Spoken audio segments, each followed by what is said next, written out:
beyond the detox. So beyond the detox, there is wellness. There's continued wellness. And the way we do this is very, very important. You have eliminated all kinds of problematic foods. You are likely feeling better than you may have felt for decades. This is very, very common. It's not in your head. You've probably lost some pounds. You've certainly lost some toxins. You've lost some water. You're energetic. That rash that was bothering you, the acne, the oily skin, all gone. All gone. And that's the magic of this program. So what do you do now?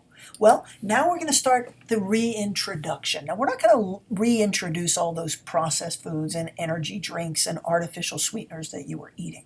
Those are not a part of your life any longer. But we might bring back tomatoes, eggplants, peppers, perhaps eggs, things that are typically healthy for you, but that are common food allergens. Now, we don't know if these foods are bothersome for you, so we're only going to add back one food from the avoid list every 3 days. And remember, you don't have to add them all back. In fact, I just assume you don't add any back. But if you miss tomatoes or peppers or eggplants, go ahead. Add one of those foods back every 3 days. But it's really important that you pay attention to how you feel. I could do food sensitivity testing on you, and tomatoes, for instance, might not come up as a food that you're reactive to. But if you add back tomatoes after you've avoided them for 28 days, and after day 1, 2, or 3, you've got some low energy, or you're back to that foggy thinking, or you're a little bloated or constipated, or your joints ache, it means you're sensitive to that food. It doesn't matter what the food sensitivity test said. It really doesn't. There's nothing that's 100%. As far as testing is concerned, I wish it were.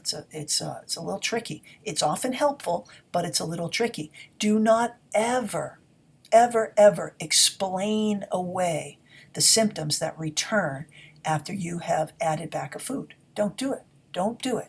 If you want to prove it to yourself, get rid of that food again, maybe for another week or so, then try the reintroduction. If you have the same experience, that's it. I'll tell you a quick story. I had an older gentleman once, many, many years ago in my practice, who he came in, he had real low energy, foggy thinking. We actually thought he had dementia. He was having some real memory changes. And by the way, completely unrelated, we all thought, he had this restless leg syndrome that was horrible. It was so bad he hadn't been able to sleep with his wife for 40 years. They slept in different beds. Well, I put him through this program because I put everybody through this program.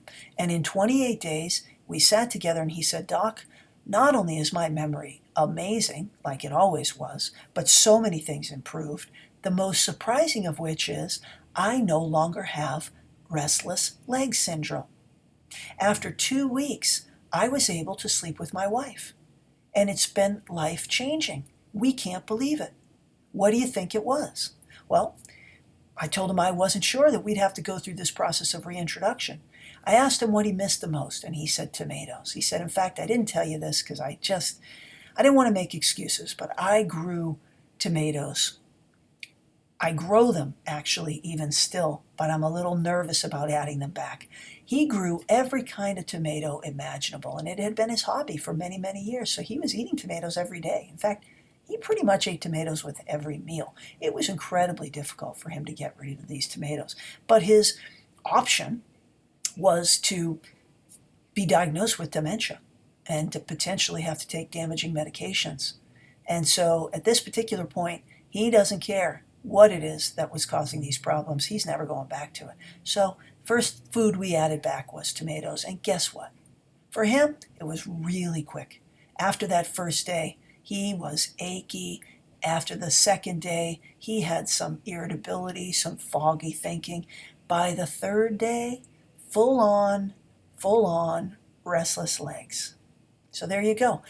Tomatoes are healthy, typically, but not if your body is reactive to them. So believe the symptoms that return, whatever it is for you. Maybe you have dandruff. Maybe you had itchy head.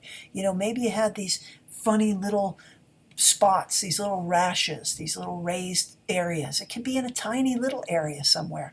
I'll tell you what, when I eat foods that I'm reactive to, the bottom of my foot itches. Isn't that crazy? So trust it. Trust it. Maybe you'll snore that night. Ask your partner to help you. Maybe you'll be somewhat congested, or you'll have to clear your throat. Maybe you'll have some acid reflux and it'll be really easy to figure out, or diarrhea. That makes it easy to figure out what's bothering you. But the reason we add back only one food back every 3 days is because we're dealing with delayed hypersensitivity reactions, meaning you're not always going to have an immediate response to the food. Sometimes it takes 3, even 4 days before you have the response. And that's what makes it so difficult to identify. So you're in a state of being very clean. You're at the end of this 28-day elimination period.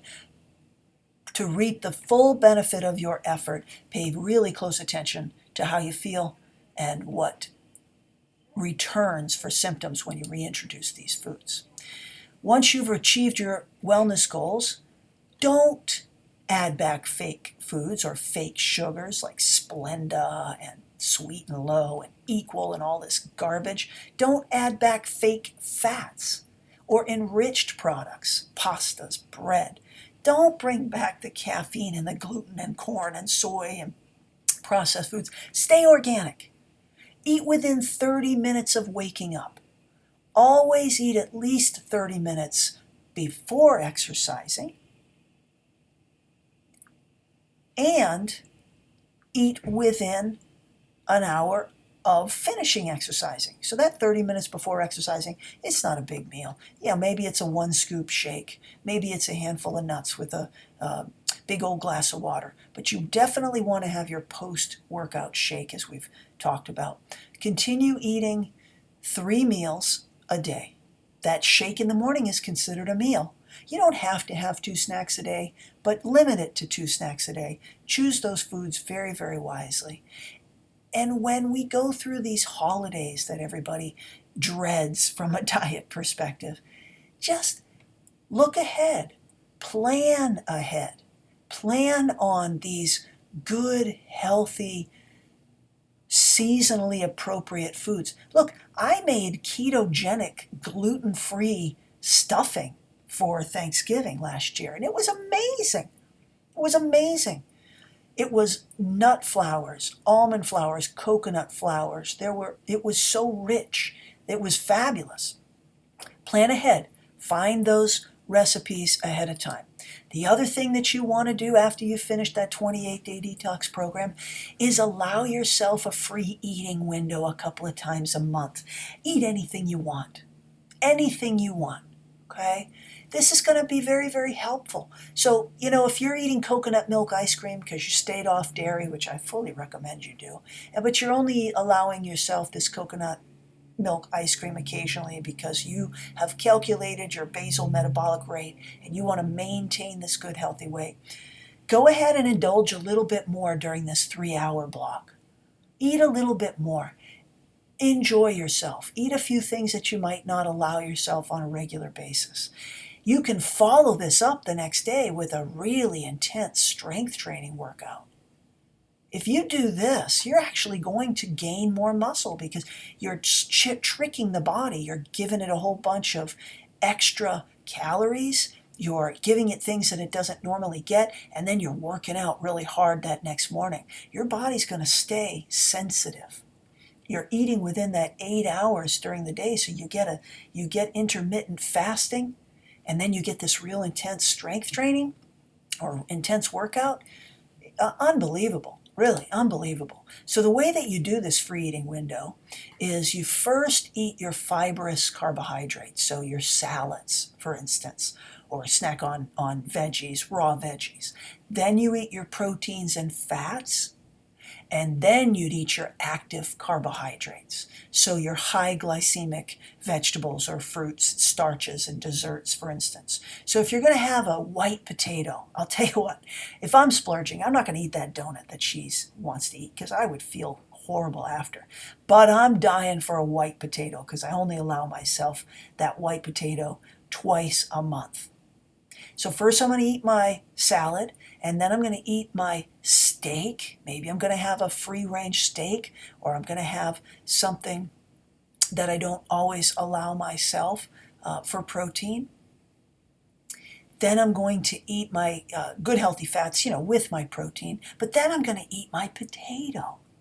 And maybe I'm going to put some real butter on this potato, and I'm going to put some sour cream on this potato. Or one thing I've adapted to doing is a coconut plain yogurt instead of sour cream on there. But that nice big crunchy baked potato is what I'm going to eat last. That is the strategy for the free eating window. And then I'm going to follow it up with some coconut milk ice cream. And I'm going to enjoy myself. I'm not going to skip these windows, because if you skip them, then you're in a deprivation type of mental state. But I am going to work out really, really hard in the next morning. I'm going to no more than 20 minutes, but I'm going to do my high intensity interval training. Don't worry if the scale weight doesn't represent your success. The goal is to maintain or even increase your lean muscle mass while you're losing stored fat and increasing your state of health. Sometimes the weight doesn't reflect this switch from fat to muscle. Often my body will get smaller, my muscles will get bigger, but the scale will stay the same or maybe even increase. So definitely at this point, if you haven't already, calculate that lean body mass and make sure that you are able to eat appropriately.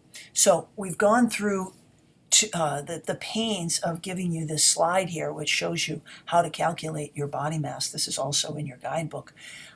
Pay close attention, be honest about the activity level that you truly do in order to tweak the basal metabolic rate to truly reflect what you need. So if you do light exercise, go through the calculation above for male or female, and then multiply that calculation by the appropriate number, which in this case would be 1.375.